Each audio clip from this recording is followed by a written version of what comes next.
আচ্ছা, আসসালামু আলাইকুম। আমি ডক্টর রাজদান মনির। আজকে আমরা একটা সাইকিয়াট্রি রিলেটেড একটা ছোট্ট টপিক নিয়ে কথা বলবো, সাইকিয়াট্রিক মেডিকেশন। এর মাঝখানে আমি মেইনলি দুইটা টপিক নিয়ে কথা বলবো। আর সেই দুইটা টপিক হচ্ছে গিয়ে antidepressant and antipsychotic. আর সেই দুইটা রিলেটেড খুবই পরীক্ষায় খুবই ইম্পর্টেন্ট, যে কোনো পরীক্ষায় দুইটা খুবই ইম্পর্টেন্ট সিনড্রোম নিয়ে আমরা কথা বলবো। সেটা হচ্ছে নিউরোলেপটিক ম্যালিগন্যান্ট সিনড্রোম আর সেরোটোনিন সিনড্রোম। তো আমরা কথা না বাড়িয়ে আমরা আমাদের ক্লাসে ঢুকে যাই। ক্লাসে ঢুকে যাওয়ার আগেই আমরা আমি আমার পরিচয়টুকু জানিয়ে দিই। আমি ডক্টর রাজদান মনির। আমি এমআরসিপি পার্ট 1 2023 সালের জানুয়ারি সেশনে, আর এমআরসিপি পার্ট 2 2025 সালের মার্চ সেশনে পাশ করেছি। আমি এফসিপিএস ফাইনাল পরীক্ষার্থী।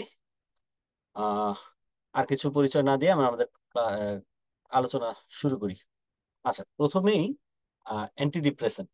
আচ্ছা, আমি বলে দিই যে হিউম্যান বডিতে তিনটা হরমোন আছে, বা তিনটা নিউরো ট্রান্সমিটার, অ্যাকচুয়ালি তিনটা নিউরো ট্রান্সমিটার আছে, যেটা খুবই আমাদের মুডকে রেগুলেট করে, আমাদের সাইকিয়াট্রিক ফাংশনকে রেগুলেট করে। এই তিনটা হরমোনকে একসাথে বলা হয় মনোএমাইন্স। তাহলে এই তিনটা হরমোনকে বলা হচ্ছে মনোএমাইন্স। ঠিক আছে, এই তিনটা হরমোনের মধ্যে কে কে আছে যদি আমরা ভাগ করি। একদিকে আছে হচ্ছে আমাদের আহ সেরোটোনিন, সেরোটোনিন। একদিকে আছে ডোপামিন, আর আরেকদিকে আছে হচ্ছে আমাদের নর এপিনেফ্রিন। আচ্ছা, যদি আমরা পেছনের স্লাইডটাতে আসি, আরেকদিকে আছে আমাদের নর এপিনেফ্রিন। ঠিক আছে। আচ্ছা, তাহলে এই নর এপিনেফ্রিন এন্ড সেরোটোনিন, আচ্ছা, এই সেরোটোনিন আর এই নর এপিনেফ্রিনটাকে, নন এপিনেফ্রিন যেটা আছে, সেই দুইটাকে আমরা একসাথে আলোচনা করব। সেইটা যখন আমাদের বডিতে, এই তিনটা হরমোন হচ্ছে আমাদের মুডকে রেগুলেট করবে। এই হরমোনগুলা যখন আমাদের শরীরে বেশি থাকবে তখন আমাদের এক ধরনের সিমটম হবে, যখন কম থাকবে তখন আমাদের ডিপ্রেশন হবে। তাহলে অ্যান্টি ডিপ্রেসেন্ট মানে এই যেই ড্রাগস গুলা আমাদের বডিতে এই সেরোটোনিন এন্ড নন এপিনেফ্রিনের কনসেন্ট্রেশন বাড়াবে, সেটাই হচ্ছে কি অ্যান্টি ডিপ্রেসেন্ট। আর ডোপামিনের সাথে যদি বলি, ডোপামিনের সাথে রিলেটেড আছে হচ্ছে, আমাদের ডোপামিনের সাথে যে রিলেশনে আছে, সেই হরমোনটা যখন ডোপামিন বেড়ে যাবে তখন সেটাকে আমাদের সাইকোসিস, কোসিস, অথবা অথবা অর আমরা বলতে পারবো হচ্ছে, সাইকোসিস ছাড়া আমরা বলতে পারবো হচ্ছে স্কিজোফ্রেনিয়া। আর যখন এটা কম থাকবে, যখন এটা আমাদের কম থাকবে বডিতে, তখন আমাদের যে সিমটমটা হবে সেটা হচ্ছে পার্কিনসন ডিজিজ। আচ্ছা, তাহলে আমরা দুইটা ইম্পর্টেন্ট জানলাম, যে সেরোটোনিন আর নরএপিনেফ্রিন। সেরোটোনিন এর সাথে সম্পর্কিত হচ্ছে সেরোটোনিন নন এপিনেফ্রিন। এখন আমরা বলেছি যে যখনই সেরোটোনিন, টোনিন অ্যান্ড নন এপিনেফ্রিনের কনসেন্ট্রেশন বডিতে কমে যাবে, তখনই আমাদের ডিপ্রেশন, যখন কম থাকবে তখনই আমাদের বডিতে ডিপ্রেশনের সিমটম গুলা দেখা দেবে। এখন আমাদের বডিতে আমাদের নেক্সট টার্গেট হচ্ছে এই নন এপিনেফ্রিন এন্ড সেরোটোনিনের কনসেন্ট্রেশন বাড়ানো। তাহলে আমরা যদি পরের স্লাইডে চলে যাই, দেখেন সেরোটোনিনের আরেক নাম হচ্ছে 5 হাইড্রোক্সি ট্রিপ্টোফ্যান। এটা শুরু হয় কি কোথায়? আচ্ছা, এই জিনিসটা কি আগে আমি সেটা বুঝাই। এই জিনিসটা হচ্ছে যে টোটালি আমাদের সিনাপটিক ক্লেফট, এটা হচ্ছে প্রি সিনাপটিক নার্ভ, এইটা হচ্ছে পোস্ট সিনাপটিক নার্ভ, আর এর মাঝখানে এইটুকুকে বলা হচ্ছে আমাদের সিনাপটিক ক্লেফট। তাহলে এখন প্রি সিনাপটিক নার্ভ টার্মিনালে ট্রিপ্টোফ্যান নামক একটা অ্যামাইনো অ্যাসিড আসে, সেটা হাইড্রোক্সিলেশন আর ডিকার্বক্সিলেশনের মাধ্যমে 5 হাইড্রোক্সি ট্রিপ্টোফ্যান তৈরি হয়। 5 হাইড্রোক্সি ট্রিপ্টোফ্যান মানে যেটা সেরোটোনিন, সেরোটোনিনটা আমাদের বডিতে, তারপর সেরোটোনিনটা রিলিজ হবে যখনই কোনো ইম্পালস আসবে। ইম্পালস আসার পরে এই সেরোটোনিনটা এই সিনাপটিক ক্লেফটে রিলিজ হবে। রিলিজ হওয়ার পর পোস্ট সিনাপটিক নার্ভ টার্মিনালে, এই যে এটা যেটা আমরা পোস্ট সিনাপটিক নার্ভ টার্মিনাল বললাম, এই পোস্ট সিনাপটিক নার্ভ টার্মিনালে সেরোটোনিনের জন্য একটা বা 5-হাইড্রোক্সিট্রিপ্টোফ্যানের জন্য আমাদের একটা রিসেপ্টর থাকে। এই 5-হাইড্রোক্সিট্রিপ্টোফ্যানটা পোস্ট সিনাপটিক নার্ভ টার্মিনালে এই রিসেপ্টরের সাথে যখন বাউন্ড হবে তখনই পরের ইয়েতে সিগন্যাল ট্রান্সমিটেড হবে। আচ্ছা, যখন এই সিনাপটিক ক্লেফটে সেরোটোনিন রিলিজ হবে তখন এখানে দুইটা জিনিস ঘটে। একটা হচ্ছে এই সেরোটোনিন রিআপটেক ট্রান্সপোর্টার বা সেরোটোনিন ট্রান্সপোর্টার নামক একটা ইয়ে দিয়ে কিছু পরিমাণ সেরোটোনিন আবার প্রিসিনাপটিক নার্ভ টার্মিনালে চলে আসে।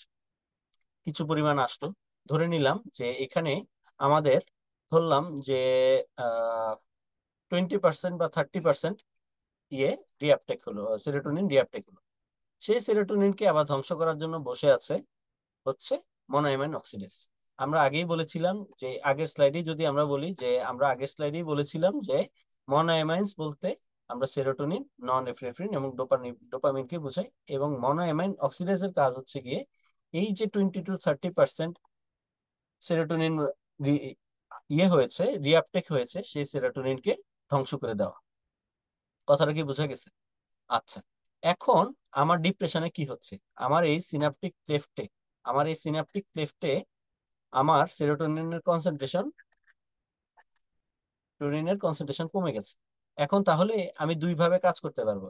এক, যদি আমি কোনোভাবে এই সেরোটো এই সেরোটোনিন ট্রান্সপোর্টারটাকে ব্লক করে দিতে পারি, ফলে আমার সেরোটোনিন আর রিঅ্যাপটেক হবে না, এই যে দিক দিয়ে রিঅ্যাপটেক হবে না, ফলে আমার এদিকে কনসেন্ট্রেশন বেশি থাকবে।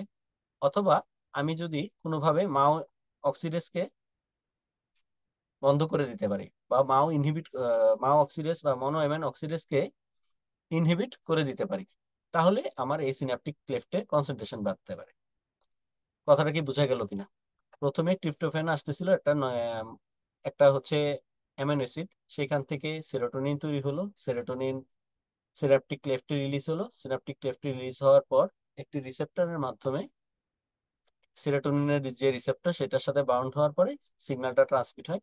কিছু পরিমাণ সেরোটোনিন আবার হচ্ছে সেরোটোনিন ট্রান্সপোর্টার দিয়ে রিঅ্যাপটেক হয়, এবং রিঅ্যাপটেক হওয়ার পরও most of them are destroyed by the monoamine oxidase. এখন যেহেতু এটা ডিপ্রেশন, সেখানে আমার সেরোটোনিনের কনসেন্ট্রেশন কম, সো আমার টার্গেট হচ্ছে এইখানে সিনাপটিক ক্লেফটে কোনো না কোনো ভাবে আমার সেরোটোনিনের কনসেন্ট্রেশন বাড়াতে হবে। সেটা আমি কিভাবে বাড়াতে পারি? আমি বাড়াতে পারি হচ্ছে একটা ভাবে হচ্ছে হচ্ছে সেরোটোনিন ট্রান্সপোর্টারকে ইনহিবিট করে, একটা হচ্ছে মনোঅ্যামাইন অক্সিডেজকে ইনহিবিট করে। যখনই আমি সেরোটোনিন ট্রান্সপোর্টারকে ইনহিবিট করব, তখনই আমি আমার ফার্স্ট অ্যান্টিডিপ্রেসেন্ট পেয়ে যাব। সেটা হচ্ছে শুধুমাত্র সেরোটোনিনকে ইনহিবিট করে, selective serotonin reuptake inhibitor, SSRI। কথাটা কি বোঝা গেল? শুধু এটাকে ইনহিবিট করছে। তাহলে দুই নাম্বারটা কি আছে? দুই নাম্বারটা আছে হচ্ছে সেরোটোনিন নরএপিনেফ্রিন রিঅ্যাপটেক ইনহিবিটর। আমরা তাহলে সেরোটোনিনের ব্যাপারটা বুঝতে পেরেছি। তাহলে আমরা পরেরটাতে চলে আসি। ঠিক সেম ভাবে টাইরোসিন নামক, এখানে যেমন ট্রিপ্টোফ্যান নামক অ্যামিনো অ্যাসিড থেকে সেরোটোনিন তৈরি হয়েছে, ঠিক একইভাবে টাইরোসিন নামক একটি অ্যামিনো অ্যাসিড থেকে ইভেনচুয়ালি নরএপিনেফ্রিন তৈরি হয়। নরএপিনেফ্রিন তৈরি হওয়ার পর সেই নরএপিনেফ্রিনটা একইভাবে ঠিক একই মেকানিজমে সিনাপটিক ক্লেফটে রিলিজ হলো। সিনাপটিক ক্লেফটে রিলিজ হওয়ার পর সেটি নন এপিনেফ্রিন রিঅ্যাপটেক পাথওয়েতে একইভাবে প্রিসিনাপটিক নার্ভ টার্মিনাল ফেরত আসে, এবং ফেরত আসার পর একইভাবে মনোঅ্যামাইন অক্সিডেজ দিয়ে সেটা ডিস্ট্রয়েড হয়। তাহলে আমি যদি SNRI ইউজ করি বা serotonin norepinephrine reuptake inhibitor use করি, সেটা করবে কি? সেটা হচ্ছে এই জায়গায় যে নন এপিনেফ্রিনের জন্য যে আলাদা ট্রান্সপোর্টার ছিল, নন এপিনেফ্রিনের জন্য যে আলাদা ট্রান্সপোর্টার ছিল, সেই নন এপিনেফ্রিনের ট্রান্সপোর্টারটাকেও ইনহিবিট করে দিবে। ফলে আমরা ডাবল বেনিফিট পাবো, সেরোটোনিনের বেনিফিটটাও পাবো, নন এপিনেফ্রিনের বেনিফিটটাও পাবো। আচ্ছা, এবার আসেন আমাদের তিন নাম্বার। তিন নাম্বার হচ্ছে আমাদের যে অ্যান্টি ডিপ্রেসেন্ট আছে, সেটা হচ্ছে গিয়ে মাও বা মনোঅ্যামাইন oxidase inhibitor. Monoamine oxidase inhibitor কিভাবে কাজ করে সেটা আমি অলরেডি ডিসক্রাইব করেছি, যে সেটা মনোঅ্যামাইনের যেটা আছে, আমাদের মনোঅ্যামাইন যেটা আছে, সেই মনোঅ্যামাইনকে হচ্ছে সে ইনহিবিট করলো, ফলে আমার এইখানে এই জায়গায় আমার যে সেরোটোনিন নন এফ্রিফ্রিন, ডোপামিন, যে মনোএমাইন্স গুলো নষ্ট হয়ে যাচ্ছিল সেটা কনসেন্ট্রেশনটা ইনটেক্ট থাকছে। কথা বোঝা গেছে? আচ্ছা, 4 নাম্বার যে অ্যান্টি ডিপ্রেসেন্টের ক্রাইটেরিয়া আছে এগুলো হচ্ছে ট্রাইসাইক্লিক অ্যান্টি ডিপ্রেসেন্ট বা টিসিএ। টিসিএ এর কাজটা কি? টিসিএ সেরোটোনিনকে ব্লক করে, নন এফ্রিফ্রিনকে ব্লক করে, এছাড়াও সে আলফা রিসেপ্টরকে ব্লক করে, হিস্টামিন রিসেপ্টরকে ব্লক করে। ব্লক করার ফলে সে কি কি কি ফাংশন এক্সাজারেট করে? সে দেখা যাচ্ছে কি সে সেরোটোনিনের আপটেককে বন্ধ করে, নন এফ্রিফ্রিন সেরোটোনিন এই দুইটাকে তো রিআপটেক তো বন্ধ করতেছেই, তার সাথে সাথে সে আলফা রিসেপ্টরকে ব্লক করছে। ফলে আলফা রিসেপ্টরকে ব্লক করলে আমার কিছু আনওয়ান্টেড সাইড ইফেক্ট হচ্ছে। যত আমি সিলেক্টিভ থেকে নন সিলেক্টিভের দিকে যাচ্ছি বা বেশি বেশি রিসেপ্টরকে ব্লক করছি, তার ফলে আমি ঠিক ততগুলা সাইড ইফেক্ট পাবো। তাহলে আমার এখানে সাইড ইফেক্ট গুলা কি হবে? পোস্টুরাল হাইপোটেনশন, পোস্টুরাল হাইপোটেনশন, তারপরে হচ্ছে গিয়ে হিস্টামিন রিসেপ্টর ব্লক করার কারণে ওয়েট গেইন হবে, এবং আমার যেটা হবে স্লিপিনেস অথবা ড্রাউজিনেস বাড়বে, ইনক্রিজ স্লিপ হবে। ঠিক আছে, তাহলে আমরা আমাদের 4টা অ্যান্টিসাইকোটিক অ্যান্টিডিপ্রেসেন্টের মেকানিজম অফ অ্যাকশন বুঝে ফেললাম। এখন আসেন আমরা একটু একটু করে এদিকে আগাই। যখন আমি প্রথমে কথা বলেছিলাম সিলেক্টিভ সেরোটোনিন রিআপটেক ইনহিবিটর, সেটা কিভাবে কাজ করেছে অলরেডি আমি ডিসক্রাইব করেছি, যে সে সেরোটোনিন রিআপটেককে ইনহিবিট করে। এসএনআরআই কিভাবে কাজ করেছে? এসএনআরআই হচ্ছে সেরোটোনিনের সাথে সাথে নন এপিনেফ্রিনের রিআপটেককে ইনহিবিট করেছে। মনোঅ্যামাইন অক্সিডেজ কিভাবে কাজ করেছে? সে মনোঅ্যামাইন অক্সিডেজকে ইনহিবিট করেছে। এবং ট্রাইসাইক্লিক অ্যান্টিডিপ্রেসেন্ট কিভাবে কাজ করেছে? সেরোটোনিন, নন এপিনেফ্রিন, আলফা এবং হিস্টামিন রিসেপ্টরকে সে ব্লক করে দিয়েছে। ফলে এবার আসি, তাহলে আমরা পরের পিকচারে আসি। এইটা আমরা অলরেডি বুঝে ফেলেছি যে সেরোটোনিন এবং নন এপিনেফ্রিনকে সে ব্লক করার মাধ্যমে আমার প্রিসিনাপটিক ইয়েতে সিনাপটিক ক্লেফটে আমার এপিনেফ্রিন সেরোটোনিন এন্ড নন এপিনেফ্রিনের কনসেন্ট্রেশন বাড়িয়ে দিয়েছে। তাহলে এখন পর্যন্ত আপনার কি মনে হয় কোনটা সবচেয়ে ভালো? সেটা কি selective serotonin reuptake inhibitor, serotonin norepinephrine reuptake inhibitor, monoamine oxidase or tricyclic antidepressant? অবশ্যই সবচেয়ে ভালো হচ্ছে যে অ্যান্টিডিপ্রেসেন্টের ক্ষেত্রে শুধু সিলেক্টিভলি যেটা আমার সেরোটোনিনের জন্য সবচেয়ে সিলেক্টিভ সেটাই আমার জন্য সবচেয়ে ভালো। এবং তার মানে কি বাকিগুলা খারাপ না? তার মানে বাকিগুলা খারাপ না, তবে বাকিগুলার কিছু অ্যাডেড সাইড ইফেক্ট থাকে বেশি পরিমাণ রিসেপ্টর ব্লক করার জন্য।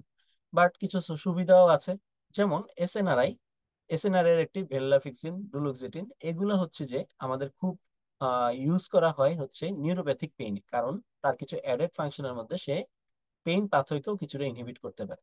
ট্রাইসাইক্লিক অ্যান্টিডিপ্রেসেন্ট নিয়ে আমার বেশ কিছু কথা আছে, যেমন এটার খুব থেরাপিউটিক ইন্ডেক্সটা খুব ন্যারো। এইটা যখনই কাজ করা, এটা থেরাপিউটিক ইন্ডেক্স ন্যারো হওয়ার কারণে বয়স্কদের ক্ষেত্রে যখনই আমরা এটা ইউজ করব খুব কশাসলি ইউজ করতে হবে, খুব ফ্রিকোয়েন্টলি মনিটর করতে হবে।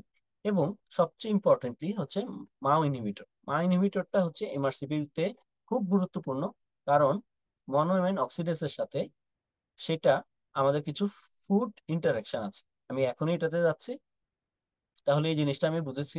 এবার আসেন হচ্ছে আমরা অলরেডি জানি যে ট্রিপ্টোফ্যান থেকে এই জিনিসটা আমি অলরেডি ডিসক্রাইব করেছি, কিন্তু মনোঅ্যামাইন অক্সিডেজ কি করছে? মনোঅ্যামাইন অক্সিডেজ গুলো কি কি আছে? আইসোকার্বোজাইট, ফেনিলজিন, সেলিজিলিন, এগুলো। সেইটা কি করছে? মনোঅ্যামাইন অক্সিডেজকে ইনহিবিট করছে। মনোঅ্যামাইন অক্সিডেজকে ইনহিবিট করলো, খুব ভালো কথা, সে আমার সেরোটোনিন এবং নরএড্রেনালিনের কনসেন্ট্রেশন বা নন এপিনেফ্রিনের কনসেন্ট্রেশন বাড়িয়ে দিচ্ছে। কিন্তু কিছু কিছু ফুড আছে, যেমন হচ্ছে মেইনলি আপনি 3 থেকে 4টা ধরনের ফুড মনে রাখবেন, যেমন হচ্ছে চিজ, ফার্মেন্টেড মিট, তারপর হচ্ছে বিয়ার, বিয়ার, তারপরে হচ্ছে আপনার যে অনেক ধরনের ফ্রুটস আছে যেখানে যেইটা যখন আমাদের জিআইটি তে আসবে, মনোঅ্যামাইন অক্সিডেজ তো জিআইটি তো ইনহিবিট করবে, মনোঅ্যামাইন অক্সিডেজ ইনহিবিটর তো জিআইটি তেও কাজ করবে। ফলে সে ইয়েতে একটা মেকানিজমে টাইরামিন নামক একটা অ্যামাইনো অ্যাসিডের কনসেন্ট্রেশন বাড়িয়ে দিবে। যখনই টাইরামিনের কনসেন্ট্রেশন বেড়ে যাবে তখনই বডিতে একটা নন এপিনেফ্রিনের একটা ক্যাটেকোলামিনের একটা সার্জ হবে। সার্জ হওয়ার ফলে বডিতে সাডেনলি বিপি বেড়ে যেতে পারে এবং ইভেনচুয়ালি বিপি বেড়ে যাওয়ার কারণে পেশেন্টের স্ট্রোক হতে পারে। এখন আপনার এমআরসিপি তে এই জিনিসটা খুবই গুরুত্বপূর্ণ যে কোন কোন ড্রাগস বা কোন কোন জিনিস আমরা বা কোন কোন খাওয়া আমরা মনোএমিন অক্সিডেজ ইনহিবিটর যখন খাবো তখন অ্যাভয়েড করতে হবে। আর যদি এটা একটা প্রশ্ন আসে, দ্বিতীয় প্রশ্ন আসে, এইটা একটা প্রশ্ন আসে যে কোন কোন খাওয়া আমাদের সাথে ফুড ইন্টারাকশন, এন্ড দ্বিতীয় প্রশ্নটা আসে যে একটা পেশেন্ট মনোএমিন অক্সিডেজ পাচ্ছিল, তার স্ট্রোকের কারণটা কি, এই যে স্ট্রোকটুকু ইয়ে করলাম সেটার কারণটা কি। ওকে, আচ্ছা এখানে আমরা দিয়েছি ওই যে, সরি এটা ইয়ে একটু ইয়ে হয়ে গেছে। আহ এখানে দেখেন এই যে চিজের কথাটা বলা হচ্ছে, চিজ চিজের কথা, তারপর হচ্ছে পোল্ট্রি, মিট, ফার্মেন্টেড যেগুলা ফুড সেগুলা, লাইক সসেজ এগুলা, তার সাথে আছে কিছু ভেজিটেবল যেমন হচ্ছে এই যে ফাবা বিনস এগুলোর কথা বলে, আর একটা হচ্ছে বিয়ার, এই কথাটা ওরা খুব মেনশন করে। ট্রাইসাইক্লিক অ্যান্টি ডিপ্রেসেন্টের কথা আমি অলরেডি বলেছি, সেরোটোনিন নর অ্যাড্রেনালিনের রিসেপ্টরকে ব্লক করছে, ফলে হিস্টামিন রিসেপ্টরকে ব্লক করছে, মাসকারেনিক রিসেপ্টরকে ব্লক করছে, অ্যাড্রেনার্জিক রিসেপ্টরকে ব্লক করছে, এবং তার একটা ইম্পর্টেন্ট সাইড ইফেক্ট হচ্ছে কিউটি প্রলঙ্গেশন করা।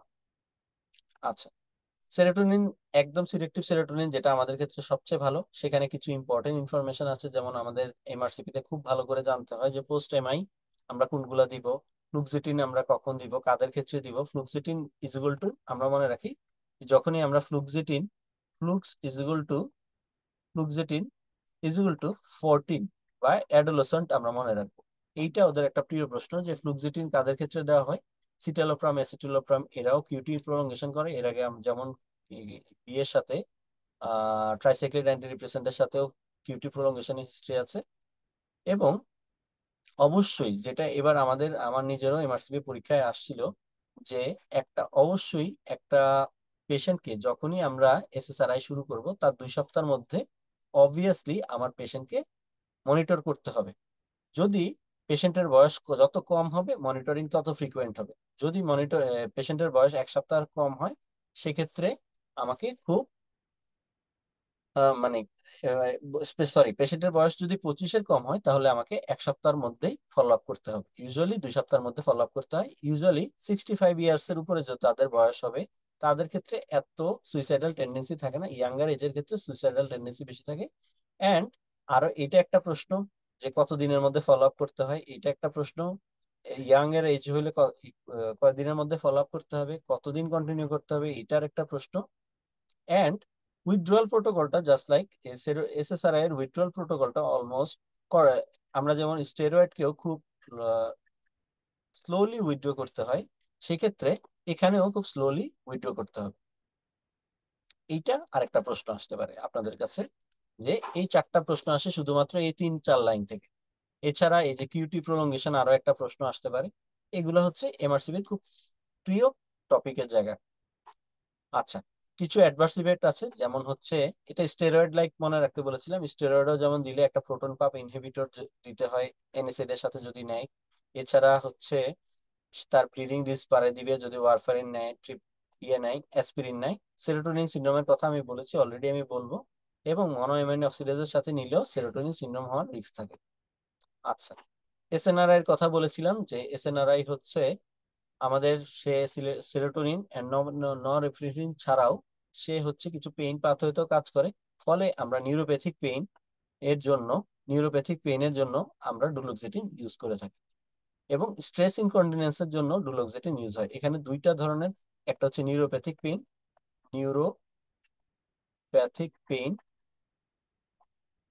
Neuropathic pain and stress incontinence. Neuropathic pain এটা দিয়ে একটা প্রশ্ন আসে, স্ট্রেস ইনকন্টিনেন্স দিয়েও আরেকটা প্রশ্ন আসে। ওকে, তাহলে এখানে আমরা মোটামুটি 4 ধরনের অ্যান্টিসাইকোটিকের কথা আমরা খুব ভালো করে বুঝে নিলাম, যে selective serotonin reuptake inhibitor and serotonin norepinephrine reuptake inhibitor, monoamine oxidase inhibitor and tricyclic antidepressant. আপনাদেরকে খুব বেশি কিছু জানতে হবে না। এবং এইটার, বিশেষ করে ট্রাইসাইক্লিক অ্যান্টিডিপ্রেসেন্টের আরো একটা প্রশ্ন আসে, যেটা হচ্ছে এর ওভারডোজ হলে কি হবে। এর ওভারডোজ হলে just like serotonin, norepinephrine, alpha receptor, histamine receptor, muscarinic receptor, আরো একটা রিসেপ্টর আছে মাসকারেনিক রিসেপ্টর, এগুলোর সাইড এফেক্ট গুলোই প্রমিনেন্টলি দেখা যায় ইউজুয়ালি কার্ডিয়াক অ্যারিথমিয়া হয়, কারণ কি সে কিউটি প্রলঙ্গেশন করে। এছাড়া বিপি, কোনো হাইপোটেনশনও হতে পারে, হাইপার টেনশনও ডেভেলপ করতে পারে। আচ্ছা, এবার আসি আমরা আমাদের পরের টপিকে। আমি অলরেডি তাহলে কোন কোন জিনিস নিয়ে কথা বলেছিলাম? আমরা বলেছিলাম হচ্ছে আমাদের মুডকে রেগুলেট করে, আমাদের সাইকিয়াট্রিক ফাংশনকে রেগুলেট করে সেরোটোনিন। এটা নিয়ে আমরা খুব ডিটেলস কথা বললাম। নন এপিনেফ্রিন, এটা নিয়ে আমরা কথা বলে ফেলেছি, এই দুটো নিয়ে। আর 3 নম্বর টপিক যেটা বাকি রয়েছে মনোএমাইন্স এর মধ্যে, 3 নম্বর রয়েছে, বাকি রয়েছে ডোপামিন। আচ্ছা, ডোপামিনের সাথে খুব ইম্পর্টেন্ট দুটো জিনিসের, ডোপামিন যখনই আমি ডোপামিনের কথা বলতে নিব, ডোপামিনের কথা যখনই আমি বলতে নিব, তখনই আমার দুইটা জিনিস মাথায় আসতে হবে, দুইটা নিউরো ট্রান্সমিটার আমার মাথায় আসতে হবে। দুইটা নিউরো ট্রান্সমিটার কি কি? একটা নিউরো ট্রান্সমিটার হচ্ছে ডোপামিনের সাথে প্রোল্যাকটিন। প্রোল্যাকটিন প্রোল্যাকটিনের সম্পর্ক কি? অ্যান্ড ডোপামিনের সাথে অ্যাসিটাইল কোলিনের সম্পর্ক কি? আপনাকে মনে রাখতে হবে ডোপামিনের সাথে সম্পর্ক হচ্ছে ডোপামিন বাড়লে প্রোল্যাকটিন কমবে, ডোপামিন কমলে সামহাও প্রোল্যাকটিন বাড়বে। এসিটাইল কোলিনের সাথে সম্পর্কটা হচ্ছে অনেকটা আমরা ছোটবেলায় যে স্কুলে সিসো খেলেছিলাম সেই সিসো এর মতো। এই ডোপামিন অ্যান্ড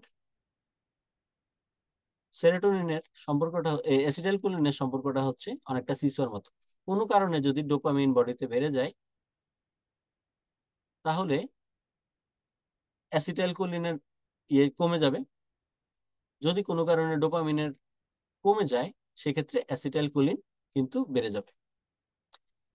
যখনই এই জিনিসটা ঘটবে যে ডোপামিন কম এন্ড অ্যাসিটাইল কোলিন বেশি, তখনই আমাদের বডিতে একটা ডিজিজ অ্যারাইজ করবে, সেটাকে আমরা খুব কমনলি জানি পার্কিনসন ডিজিজ। তাহলে আমার পার্কিনসন ডিজিজে আমি দিব যেই ড্রাগগুলো ডোপামিনের কনসেন্ট্রেশন কমাতে পারে সেই ধরনের ড্রাগগুলো, এন্ড অ্যাসিটাইল কোলিন রিসেপ্টরকে যারা ব্লক করতে পারে, যারা ব্লক করে অ্যাসিটাইল কোলিনকে, সেই ধরনের ড্রাগগুলো আমরা পার্কিনসনে ইউজ করব। ঠিক উল্টো দিকের ঘটনাটাই ঘটবে হচ্ছে আমাদের সিজোফ্রেনিয়াতে বা সাইকোসিসে। সিজোফ্রেনিয়াতে আমরা কি করব? সিজোফ্রেনিয়াতে কি হয়? সিজোফ্রেনিয়াতে হচ্ছে ডোপামিনের কনসেন্ট্রেশন বেশি থাকে। ডোপামিন সামহাও বেশি বেশি ফাংশন করতে থাকে বডিতে। যখনই ডোপামিনের কনসেন্ট্রেশন আমার বডিতে বেড়ে যায়, তখনই আমার যেটা না সেটা আমরা শুনতে পাই। আমরা জানি যে কিছু পজিটিভ সিমটমস থাকে, সাইকোসিস বা সিজোফ্রেনিয়ার ক্ষেত্রে কিছু পজিটিভ সিমটমস থাকে। পজিটিভ সিমটমস গুলো কি কি? ABCD। আমরা জানি A B C and D। এতে কি আছে? Auditory hallucination. বিতে হচ্ছে ব্রডকাস্টিং কাস্টিং। সিতে হচ্ছে কন্ট্রোল বিহেভিয়ার। ডিতে হচ্ছে ডিলিউশন। এই পজিটিভ সিমটমস গুলো যখনই ডোপামিন বেশি থাকবে তখনই এগুলা ডেভেলপ করে। তার মানে কি? আপনার কেন অডিটরি হ্যালুসিনেশন মানে কি? যে জিনিসটা নাই সে জিনিসটা আপনি শুনতে পাচ্ছেন, এটা সেটার প্রতি আপনার একটা ফার্ম বিলিফ, সেটা হচ্ছে ডিলিউশনাল থটস।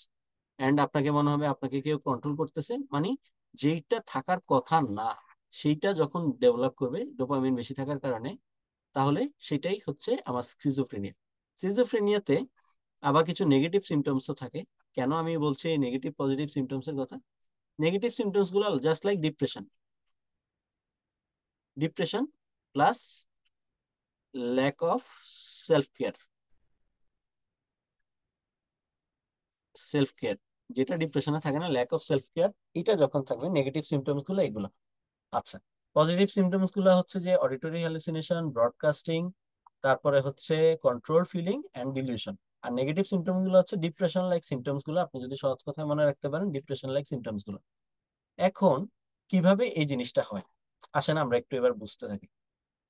আমাদের ব্রেইনে 4টা জায়গা আছে ডোপামিন কাজ করার জন্য। আমাদের ব্রেইনে 4টা জায়গায় কাজ করে। একটা হচ্ছে মেজোকর্টিক্যাল, মেজোলিম্বিক, নাইগ্রোস্ট্যাটাল এন্ড টিউবার ইনফান্ডিবুলার। মেজোলিম্বিক পাথওয়েতে যখনই কাজ করবে, তখনই আমার যে পজিটিভ সিমটমস গুলো ছিল ABCD, auditory hallucination, broadcasting, control behaviour and delusion, এটা প্রডিউস হতে থাকবে। মানে জাস্ট লাইক সিজোফ্রেনিয়া, যে সে শুনতে পাবে, সে মাথার মধ্যে তার কিছু কথাবার্তা চলতে থাকবে, কিছু কনভারসেশন কিছু অডিটরি হ্যালুসিনেশন, কিছু ডিলিউশন থাকবে, যে সে ভাবতে থাকবে তাকে জিন ধরছে, এরকম ধরনের কিছু সিমটমস তাকে দেখা দিবে। এটা হচ্ছে পজিটিভ সিমটমস। নেগেটিভ সিমটমস গুলা কি কি? জাস্ট লাইক এই ফটোটাতে আপনি দেখতে পাচ্ছেন, ডিপ্রেশন লাইক সিমটম। এইটা কি হয়? এইটা হচ্ছে যে সিজোফ্রেনিয়াতে এইটা ডাউন রেগুলেট হয়। মেজোলিম্বিক পাথওয়ে যেমন আপ রেগুলেশন হয়, এই মেজোকর্টিক্যাল পাথওয়ে ডাউন রেগুলেশন। নাইগ্রোস্ট্রাডাল পাথওয়েতে কি হয়? নাইগ্রোস্ট্রাডাল পাথওয়ে ইজ রিলেটেড টু, আপনারা যখনই নাইগ্রোস্ট্রাডাল পাথওয়ের কথা শুনবেন তখনই আপনি এই জিনিসটার কথা শুনেছেন অলরেডি কোথায়? পার্কিনসন ডিজিজে। সো নাইগ্রোস্ট্রাডাল পাথওয়ে যেটা, সেটা রিলেটেড টু আমাদের movement, and tuberoinfundibular pathway is related to prolactin secretion. যখনই ডোপামিন বেশি বেশি কাজ করা শুরু করবে তখন প্রোল্যাক্টিন সিক্রেশন কমে যেতে থাকবে। আচ্ছা, এখন আমার টার্গেট কি? আমার টার্গেট হচ্ছে এই যে বেশি বেশি কাজ করছে যে আমাদের মেজোলিম্বিক পাথওয়ে, এই মেজোলিম্বিক পাথওয়েকে আমাকে কোনোভাবে ডাউন রেগুলেট করতে হবে। সেটা কি করব? আমি ডোপামিনের যে রিসেপ্টর আছে, ডোপামিন রিসেপ্টর, ডোপামিন কে আমার সামহাও কমাতে হবে। ব্রেইনের মধ্যে ডোপামিনের কনসেন্ট্রেশন কোনোভাবে না কোনোভাবে ব্লক করে কমাতে হবে। কমাতে যখনই পারবো আমি, তখনই এই মেজোলিম্বিক পাথওয়েটা আমার, আমি আমার উদ্দেশ্য সফল হবে। কিন্তু এই ডোপামিন কমানোর ফলে আমার আরো একটা প্রবলেম দেখা দিবে কি? আমার মেজোকর্টিক্যাল পাথওয়ে এমনিতেই ডাউন রেগুলেট ছিল, ডোপামিনের অভাবে সেটা আরো বেশি ডাউন রেগুলেট হয়ে যাবে। আচ্ছা, এখন এই নাইগ্রোস্ট্রাডাল পাথওয়েতে ডোপামিন কাজ করতো, যখনই ডোপামিনের কনসেন্ট্রেশন কমে যাবে, আমি এর আগের ছবিতেই দেখিয়েছি, যখনই ডোপামিনের কনসেন্ট্রেশন কমে যাবে তখনই পার্কিনসন লাইক সিমটম দেখা দিবে বা এক্সট্রা পিরামিডাল সিমটম দেখা দিবে। এন্ড আরেকটা প্রশ্ন আছে, যেটা হচ্ছে টিউবারো ইনফান্ডিবুলার। যখনই ডোপামিনের কনসেন্ট্রেশন কমে যাবে, ডোপামিনের কনসেন্ট্রেশন যখনই কমে যাবে, তার ফলে প্রোল্যাক্টিনের কনসেন্ট্রেশন বেড়ে যাবে, কারণ এরা একে অন্যের ব্যস্তানুপাতিক। ফলে প্রোল্যাক্টিনের যখনই কনসেন্ট্রেশন বেড়ে যাবে, ফলে আমার যে হাইপার প্রোল্যাক্টিমিয়া, ফলে গ্যালাক্টোরিয়া ডেভেলপ করবে, গ্যালাক্টোরিয়া ডেভেলপ করবে। কথা বুঝতে পারছেন? আচ্ছা, যখনই গ্যালাক্টোরিয়া ডেভেলপ করবে তখনই আমার বেশি বেশি মিনিমাল স্টিমুলেশনে মিল্ক সিক্রেশন হওয়া শুরু করবে। আচ্ছা, এইবার আসেন দেখেন, তাহলে আমরা যদি টিপিক্যাল, আচ্ছা এবার আসেন হচ্ছে যে এই যে ডোপামিনকে আমি ব্লক করতে পারি, এটা আমি দুই ভাবে করতে পারি। আচ্ছা, দুই ভাবে কিভাবে করতে পারি? এই যে এই যে ডোপামিনকে ব্লক করছি, সেই ড্রাগ গুলাকেই বলা হচ্ছে অ্যান্টি সাইকোটিক্স। সেই অ্যান্টিসাইকোটিক্সটা আবার দুই ভাবে ভাগ করা যায়। অ্যান্টিসাইকোটিককে দুই ভাগে ভাগ করা যায়, first generation and second generation. First জেনারেশনের নাম, আরেক নাম হচ্ছে টিপিক্যাল, আর সেকেন্ড জেনারেশনের আরেক নাম হচ্ছে অ্যাটিপিক্যাল। আমি পার্থক্যটা কোথায় বা কেন হচ্ছে এটা এখনই বুঝে ফেলবেন। এতক্ষণ আমি যে সাইড ইফেক্ট গুলোর কথা বলেছি, এগুলো হচ্ছে ফার্স্ট জেনারেশনের সাথে রিলেটেড। ফার্স্ট জেনারেশনের সাথে রিলেটেড কেন? ফার্স্ট জেনারেশন হচ্ছে খুব ফার্মলি বাইন্ড করে এই ডোপামিনের সাথে, ডোপামিন রিসেপ্টরের সাথে, এবং সে যখনই বাইন্ড করে সে আর ছাড়তে চায় না। ফলে ফার্স্ট জেনারেশনে এই চারটা প্রবলেম বেশি হয়, যেমন আমাদের নাইগ্রোস্ট্রাডাল পাথওয়েটা বেশি ডোপামিনের অভাবে বেশি পরিমাণ স্টিমুলেটেড হয়, ফলে এক্সট্রা পিরামিডাল সিমটম আর পার্কিনসন লাইক সিমটম গুলো দেখা যায়। মেজোকর্টিক্যাল পাথওয়েতে সে আরো বেশি ডিপ্রেশনে চলে যায়, ডিপ্রেশন লাইক ফিচার গুলো বেশি দেখা দেয়। টিউবারো ইনফান্ডিবুলার পাথওয়েতে আমার প্রোল্যাক্টিন সিক্রেশন বেড়ে যায়। বাট একটাই পজিটিভ সাইন, এই যে যেটা আমার মেজোলিম্বিক পাথওয়েটা ব্লক হয়, ফলে এই জিনিসটা আমি খুব ভালো করতে পারি। ঠিক আছে, এছাড়াও যখন আমরা সেকেন্ড জেনারেশন, ফার্স্ট জেনারেশনের এবার আবার কিছু টাইপ আছে। যেমন ফার্স্ট জেনারেশনের টিপিক্যালস বা অ্যান্টিসাইকোটিক্স এর মধ্যে কিছু টাইপ আছে, একটা হচ্ছে, দুইটা টাইপ আছে, একটা হচ্ছে হাই পটেন্সি, একটা হচ্ছে লো পটেন্সি। হাই পটেন্সি ড্রাগ গুলো ইউজুয়ালি আমরা খুব, কেন এখন কি শুধু মানে হাই পটেন্সি ড্রাগ গুলো আমরা কখন ইউজ করি?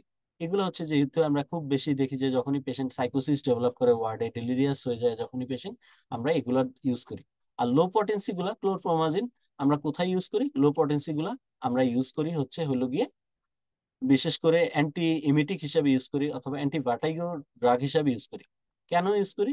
কারণ সে এই যে ডিটোর রিসেপ্টর বা ডোপামিন রিসেপ্টরকে তো ব্লক করছেই, তার সাথে সে ট্রাইসাইক্লিক অ্যান্টিডিপ্রেসেন্টের মতো আলফা রিসেপ্টরকে ব্লক করছে, মাসকারেনিক রিসেপ্টরকে ব্লক করছে, হিস্টামিন রিসেপ্টরকে ব্লক করছে। মাসকারেনিক রিসেপ্টরকে ব্লক করার মাধ্যমে সে ড্রাই মাউথ করছে, ইয়েতে ইউরিনারি রিটেনশন করছে, হিস্টামিন রিসেপ্টরের মাধ্যমে সে একটু একটু ঘুম ঘুম ভাব এনে দিচ্ছে এবং ওয়েট গেইন করাচ্ছে। এখন আমার যখনই এই ক্লোরপ্রোমাজিন দেওয়ার উদ্দেশ্য ছিল হচ্ছে আমার পেশেন্টটাকে কিছুটা সিক্রেশন কমানো এবং কিছুটা স্লিপি বানায় দেওয়া। ফলে তার ভমিটিং এর টেন্ডেন্সি যেটা সেটা কমে যাবে। আর সেকেন্ড জেনারেশন অ্যান্টিসাইকোটিকের ডিফারেন্স কি? সেকেন্ড জেনারেশন অ্যান্টিসাইকোটিকটা এই যে এই ছবিতে যেখানে উল্লেখ করা আছে সেই ডি2 রিসেপ্টরের সাথে সে ট্রানজিয়েন্টলি বাইন্ড করে ছেড়ে দেয়। ফলে আমার এখানে যে আগের ছবিতে যে ইয়েগুলা ছিল, মেজোলিম্বিক পাথওয়েতে সে কাজ করলেও মেজোকর্টিক্যাল নাইগ্রোস্ট্রাডাল এন্ড টিউবারো ইনফান্ডিবুলার পাথওয়েতে যে আমি সাইড এফেক্ট গুলো পাচ্ছিলাম সেগুলো কিছুটা কম পাবো। বোঝা গেল সেকেন্ড জেনারেশন অ্যান্টিসাইকোটিকের ডিফারেন্সটা। এই যে এটা হচ্ছে ডি2 রিসেপ্টরের সাথে বাইন্ড করে, আর এটা হচ্ছে অ্যাটিপিক্যাল অ্যান্টিসাইকোটিক আর সেকেন্ড জেনারেশনটা ভ্যারাইটি অফ রিসেপ্টরের সাথে বাইন্ড করে। এদের মেইন অ্যাডভার্স ইফেক্ট হচ্ছে extrapyramidal side effect and hyperprolactinemia. এদের hyperprolactinemia and extrapyramidal side effect গুলো একটু কম হয়, বাট ভেরিয়াস রিসেপ্টরের সাথে আমি যে বলেছিলাম শুরুতেই যে যত বেশি রিসেপ্টরের সাথে বাইন্ড করবে আদার সাইড এফেক্ট গুলো আমি তত বেশি পাবো। যেমন এর ক্ষেত্রে মেটাবলিক সাইড এফেক্ট গুলো পাওয়া যায় বেশি। উদাহরণ কি কি? হ্যালোপেরিডল, ক্লোপ্রোমাজিন, আমি আরো কয়েকটার কথা বলেছি, ক্লোকোরপ্যারাজিন, এগুলোর কথা বলেছি। আর সেকেন্ড জেনারেশন হচ্ছে ক্লোজাপিন, ডিসপিরিডন এন্ড ওলাজাপিন। এন্ড মনে রাখবেন এমআরসিপি তে এইগুলা খুবই কমন, এই সাইড এফেক্ট গুলা এই দিয়ে প্রশ্ন খুবই কমন হয়। কোন রিসেপ্টরকে ব্লক করে সেটা খুব জানতে চায়, এবং হাইপারপ্রোলাক্টিনিমিয়া কোথায় হয় সেটাও জানতে চায়, এন্ড মেটাবলিক সাইড এফেক্ট কোথায় হয় তারা এগুলা খুব ভালো জানতে চায়। কথা বোঝা গেছে? এক্সট্রা পিরামিডাল সাইড ইফেক্ট গুলো আমরা কি কি পেয়েছিলাম? এই এক্সট্রা পিরামিডাল সাইড ইফেক্ট গুলো পেয়েছিলাম পার্কিনসনিজম, আর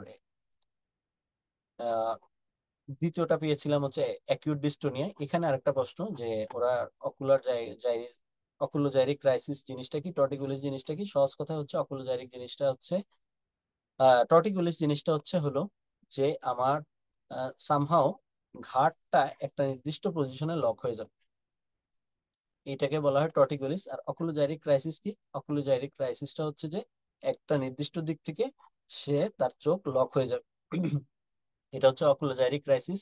এখানে একটা প্রশ্ন যেটা ম্যানেজ কি দিয়ে করা হয়, সরি। আর কার্ডিক ডিসকাইনেসিয়া কি? কোরিওঅ্যাথলেটিক মুভমেন্ট, জাস্ট কোরিয়া লাইক কিছু মুভমেন্ট হয়, সাডেন জার্কি মুভমেন্ট হয়, অ্যাবনর্মাল ইনভলিউন্টারি মুভমেন্ট হয়, অ্যান্ড রিপিটেড ব্লিঙ্কিং, এই ধরনের মুভমেন্ট হয়। এগুলা সবগুলাই হচ্ছে ইউজুয়ালি টিপিক্যাল অ্যান্টিসাইকোটিক আর ফার্স্ট জেনারেশন অ্যান্টিসাইকোটিক বেশি পাওয়া যায়। অ্যাটিপিক্যাল গুলার মধ্যে কোনগুলা? এগুলা বেশ ইম্পর্টেন্ট প্রশ্ন। ওবেসিটি কার সাথে রিলেটেড, প্রোল্যাকটিন এলিভেশন কার সবচেয়ে কম বা প্রোফাইলটা খুব ভালো কার বেশি, এইগুলা আলাদা করে ওরা প্রশ্ন করে। এছাড়াও প্রত্যেকটা অ্যান্টিসাইকোটিকের কিছু পার্টিকুলার, টিপিক্যাল অ্যাটিপিক্যাল যাই দেওয়া হোক না কেন, কিছু সাইড এফেক্ট আছে, যেমন হচ্ছে স্ট্রোকের রিস্ক বাড়ায়, থ্রোম্বোএমবোলিজমের রিস্ক বাড়ায়। এছাড়া আমি এই যে অ্যান্টিমাসকারেনিক, প্রোল্যাকটিনের সাথে রিলেটেড গ্লুকোজ ইনটলারেন্স, অ্যান্ড এই যে আমরা আরেকটা ইম্পর্টেন্ট টপিক যেটা নিয়ে আমরা এখনই আলোচনা করব, সেটা হচ্ছে যে নিউরোলেপটিক ম্যালিগন্যান্স সিনড্রোম করতে পারে এইটা অ্যান্টিসাইকোটিক। নিউরোলেপটিক ম্যালিগন্যান্স সিনড্রোম আর সেরোটোনিন সিনড্রোম আমরা একটু আগে পড়েছিলাম যে যখনই অ্যান্টি ডিপ্রেসেন্টের সাথে রিলেটেড কোনো কিছু ছিল সেখানে আমরা পেয়েছিলাম হচ্ছে সেরোটোনিন সিনড্রোম। অ্যান্ড অ্যান্টি ডোপামিনের সাথে রিলেটেড যদি কোনো ড্রাগ নিয়ে আমরা নাড়াচাড়া করতে থাকি, বাড়াইতে পারে অথবা কমাইতে পারে, এরকম যদি কোনো ড্রাগ নিয়ে কাজ করি, ফলে একটা আননোন একটা ইডিওপ্যাথিক একটা সাইড এফেক্ট হতে পারে, যেটাকে বলা হয় নিউরোলেপটিক ম্যালিগন্যান্স সিনড্রোম। তো কথা না বাড়িয়ে আমরা এই দুইটা সিনড্রোম নিয়ে একটু কথা বলে ফেলি, neuroleptic malignant syndrome and serotonin syndrome. What is serotonin syndrome? Condition involving overactivation of the serotonin system associated with use of, এইটা খুব মাথায় রাখতে হবে আমাদের, যে ইউজ অফ, যখনই আমি নতুন করে ইউজ করব তখনই সেরোটোনার্জিক মেডিকেশন গুলো ইউজ করলে সেরোটোনিন সিনড্রোম হওয়ার চান্স বেশি। আর এটা কি? Life threatening condition associated with use of dopamine receptor antagonist, just like antipsychotic or abrupt cessation of dopaminergic medication. আমি বলেছিলাম কি পার্কিনসনের ড্রাগ গুলো যদি আমি সাডেনলি উইথড্র করি, তার ফলে এই ডিজিজটা হতে পারে নিউরোলেপটিক ম্যালিগন্যান্স সিনড্রোম। অর যদি আমি নতুন নতুন কোনোভাবে একটা পেশেন্টকে অ্যান্টিসাইকোটিক শুরু করলাম, তখন এই পেশেন্টের এই ধরনের রিয়াকশন হতে পারে। আচ্ছা, জিনিসটা কি হয় আমরা একটু এবার বুঝি। যেমন আমার ব্রেইনে আমি এখানে কাজ করেছিল সেরোটোনিন। সেরোটোনিন এছাড়াও আরো 2-3 জায়গায় কাজ করে। সে জিআই মোটিলিটির সাথে কাজ করে, সে থার্মোরেগুলেশনের সাথে কাজ করে, হাইপোথ্যালামাসে কাজ করে, সে প্লাটিলেট ফাংশনের সাথে কাজ করে, সে লিভারের মেটাবলিজমের সাথে কাজ করে। যখনই সাডেন সার্চ অফ, মানে আমরা যখনই একটা সেরোটোনার্জিক ড্রাগ শুরু করব, তখনই আমার সাডেন একটা ইডিওপ্যাথিক সার্চ হবে। সার্চ হওয়ার ফলে আমার থার্মোরেগুলেশন নষ্ট হয়ে যাবে, ফলে আমার ফিভার দেখা দিবে, তারপরে আমার জিআই মোটিলিটি, আমার nausea, vomiting, diarrhoea, NVD, nausea, vomiting, diarrhoea দেখা দিবে, অ্যান্ড প্লাটিলেট বা থ্রম্বোসাইটোসিস দেখা দিবে। এটা হচ্ছে সেরোটোনিন সিনড্রোম। আর নিউরোলেপটিক ম্যালিগন্যান্ট সিনড্রোমে কি আমরা অলরেডি বলেছি যে হাইপোথ্যালামাসে কাজ করছে, নাইগ্রোস্টাডাল পাথওয়েতে কাজ করছে, অ্যান্ড স্পাইনাল কর্ডে কাজ করছে। এই তিন জায়গায় কাজ করার ফলে যদি আমি সাডেনলি কোনো ড্রাগ শুরু করি, অ্যান্টিসাইকোটিক ড্রাগ অর পার্কিনসনের ড্রাগ যদি সাডেনলি উইথড্র করি, ফলে এক্সেসিভ ডি2 রিসেপ্টর অ্যান্টাগনিজমের জন্য, ডি2 রিসেপ্টর অ্যান্টাগনিজমের জন্য হাইপোথ্যালামাস থেকে আমার থার্মোরেগুলেশনটা নষ্ট হয়ে যাবে। ফলে আমার একইভাবে ফিভার হবে, আমার নাইগ্রোস্টাডাল পাথওয়ের জন্য মাসেল রিজিডিটি দেখা দিবে, অ্যান্ড স্পাইনাল কর্ডে ফাংশনের জন্য, এটার জন্য মাসেল রিজিডিটি দেখা দিবে। অ্যান্ড আরেকটা জিনিস দেখা দিবে, দুইটার মধ্যেই কমন, আমার alter level of consciousness develop করবে। তাহলে দেখেন, অল্টার লেভেল অফ কনসাসনেস দুইটাতেই কমন, ফিভারও দুইটাতেই কমন, মাসেল রিজিডিটিও, মাসেল রিজিডিটিটা কেমন একটা কমন না, বাট দুইটাতেই মাসেল স্পাজম থাকতে পারে। এখন এইটাকে আমরা একটু মনে রাখবো, হচ্ছে সেরোটোনিন সিনড্রোমকে আমরা মনে রাখবো ম্যান দিয়ে। Mental status change, autonomic hyper activity due to, দুইটাই কিন্তু হাইপোথ্যালামাসের সাথে রিলেটেড। ফলে হাইপারথার্মিয়া, হাইপারটেনশন, ট্যাকিকার্ডিয়া হবে।